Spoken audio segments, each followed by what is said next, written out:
Hi students, today our topic is structure of microspore or pollen grain. Structure of microspore or pollen grain.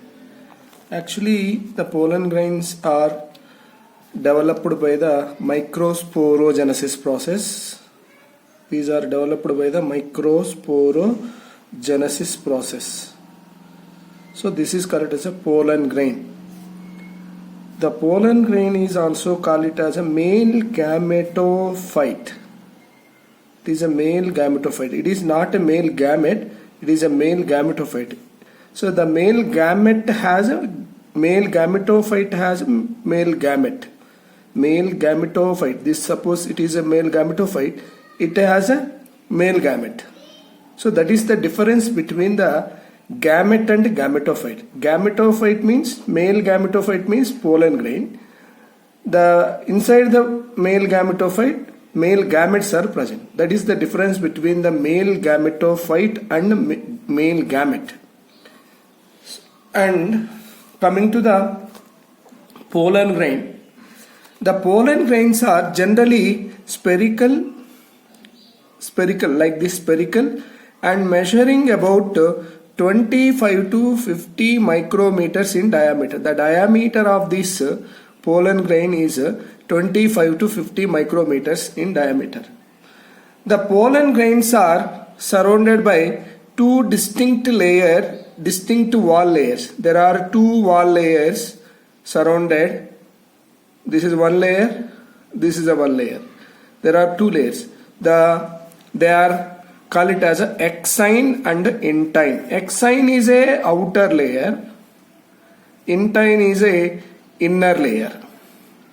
Exine is a outer layer. Intine is a inner layer. Two wall layers are present around the pollen grain. Next, coming to each and every wall layers. So let us discuss about the each and every wall layer here. The outer wall layer is a thick, rigid and ornamented known as a exine. So the outer wall layer is a very thick layer. It is a very thick layer, and this layer is formed mainly by a sporopollen. As we already discussed about the sporopollen, it is one of the product of the carotenoid. So this is synthesized by the Ubiss bodies. So Ubiss bodies. So this sporopollen is present in the exine of the pollen grain. The sporopollen is highly resistant material. It is a highly resistant organic material. It is a highly resistant organic material. It resistant to the different chemical and different physical factor and chemical factor. It is a non-biodegradable. Non-biodegradable means it is not degraded easily. So that it is a non-biodegradable due to the presence of, why it is happening? Due to the presence of sporopollen. The sporopollen, because of the sporopollen, it is a non-biodegradable. So fossils of the pollen grains are always found in the good condition because it is not degraded. Whenever the pollen grains are available in the fossils, those are not degraded or destroyed because it is surrounded by the sporopollen exine. So they are in good condition. The presence of the fossils of the pollen grain can forecast the presence of natural resources like petroleum, coals, etc. in the earth. When fossils are present in that particular place, that forecast the presence of natural resources like petroleum, coal, etc. in the earth, that particular earth. So that is about the exine. Let us see that exine in diagram. So in this diagram, so this is the exine. this is a intine. Inner layer is a intine. Exine, this is a exine, and this is a intine. Intine. So let us see the intine. So intine is the inner wall of the pollen grain. It is a thin, soft, elastic in nature. It is called as a intine. It is a thin layer, soft layer, elastic layer. Thin, soft, elastic layer in nature. It is called as a intine. It is made up of with pectin and cellulose or pectocellulose layer. Pectin and cellulose is present in the intine of the pollen grain. So at few places of the exine, actually in exine, at few places, usually the few places of the pollen grain, exine is absent. Exine is absent like this. So like this. So exine usually absent, present in the form of a thin layer. These places are called as a germ pores. These places are called as a germ pore. On the exine, some sporopollen material is absent at particular place, so that those are called as a germ pores. At particular place, sporopollen is absent. Due to that, some pores are formed on the pollen grain. Those are called as a germ pores. So the intine comes out. When intine comes out through the any one germ pore during the germination of pollen grains in the form of pollen tube. So when the pollen grain gets shelter on the stigma, after the pollination, you know that pollination, after the pollination, the pollen grain get nutrient and then it germinated. It germinated like this. So actually the exine can't come, like exine is not coming to the pollen tube. Only the inner layer intine is come outside through the germ pore, and form a tube-like structure. This is called as a pollen tube. This process is called as a germination of the pollen grain. Pollen germination, that is called as a pollen germination. Due to the pollen germination, the pollen grain germinate, the intine of the pollen grain germinate, and then pollen tube is formed. Pollen tube is formed. This pollen tube come through the germ pore. The number of germ pores, so the number of the germ pore is also differ from one organism to other organisms of the pollen grain. The number of germ pore and structure and ornamentation of the exine is significant feature of the taxonomy. So germ pore number and structure and ornamentation of the exine is a significant feature of taxonomy. It is a very, very important point in objective way. So the detailed study of pollen grain is also called as pollinology.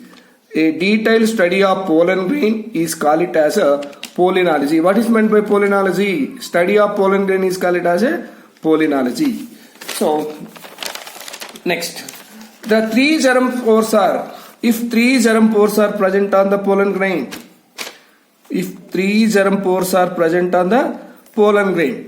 so that is called as a tricarpate pollen grain. If three germ pores are present, tricarpate. So it is seen in dicots, especially in dicot we can see the three pollen germ pores. Three germ pores are present. Tricarpate. If only one pore is present in monocots, such kind of pollen grains are called as a monocarpate. If three germ pores are present, tricarpate. Only one germ pore is present, that is a monocarpate. So monocarpate example, monocots. Tricarpate example, dicots. It is a very, very important point. So the plants in which pollination takes place by insects, their pollen grains have some oily layer around the pollen grain, which is called as a pollen kit. So in some plant which follow the help of insect for the pollination. In those plants, the pollen grain is surrounded by a oily layer. Surrounded by oily layer. That oily layer of the pollen grain is called it as a pollen kits. It is composed of. The pollen kit is composed of lipids or carotenoids. Lipids or carotenoids. Example, capsella. So next, functions of the pollen kit. Then what is the use of the pollen kit? The pollen kit, it is an oily layer, protect the pollen grain from the harmful UV radiation. So this oily layer protect the pollen grain from the harmful UV radiation, UV rays. And also its sticky surface helps to attach with the insect. While in insect pollination, insect move from one flower to other flower. For example, this is one flower, this is one flower. While moving insect from one flower to other flower, the pollen grains are stick to the parts of the insect. Through that, it carry the pollen grain from one flower to other flower because of the pollen kit, the oily layer. Its yellow color attract the insects. So it has a yellow color. It is in yellow color. Because of that, the yellow color attracted towards to the pollen grain. Attracted insects towards to the pollen grain. So that is the function of pollen kit around the pollen grain. Then significance of the pollen grain. Significance of the pollen grain. Significance. Now we see the significance. So these are aeroallergens. Aeroallergens are allergens. So why they are aeroallergen? Actually, the pollen grains after the formation they release into the air. So because of that, the pollen grains enter into the air. They cause some allergy. So that they are called it as aeroallergens. Example, Chenopodium, Parthenium, Congress sweet plant. Parthenium means Congress sweet plant. Chenopodium and sorghum, jowar, amaranthus. It is one of the leafy vegetable. So in those plants, the pollen grain creates some allergies to the body. So in some people, allergic pollen cause chronic respiratory disorder. Chronic respiratory disorder. So there is some respiratory problem due to this pollen grains. So example, the disorders are asthma and bronchitis. Asthma and bronchitis. So that is one of the significant. This is not useful to the people. It creates some disorders and diseases in the body. And then the pollen grains are used as a pollen tablets. So these pollen tablets and this is used as a pollen tablets and syrups.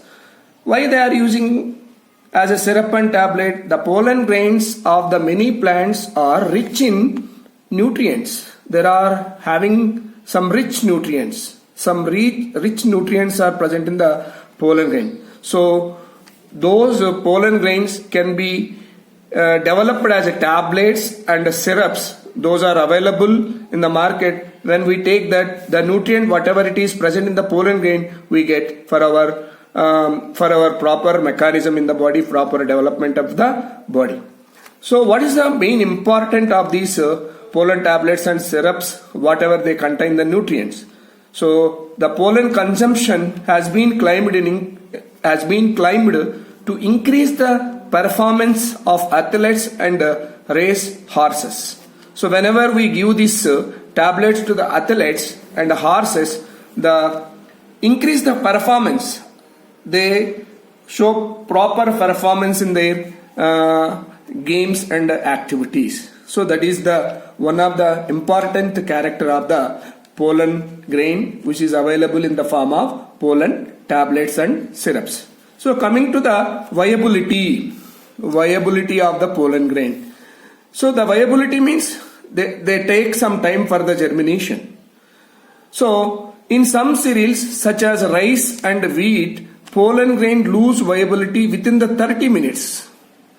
30 minutes of the time they take. After that, 30 minutes of their release, and in some members of the Rosaceae, Leguminosae and Solanaceae, they maintain viability for months. So the viability in some plants 30 minutes, in viability in some plant it is for months. It takes months. Example, Rosaceae, Leguminosae and Solanaceae plant family. But in rice and wheat, the viability is 30 minutes. This is a very, very important point in NEET point of view. So coming to the next,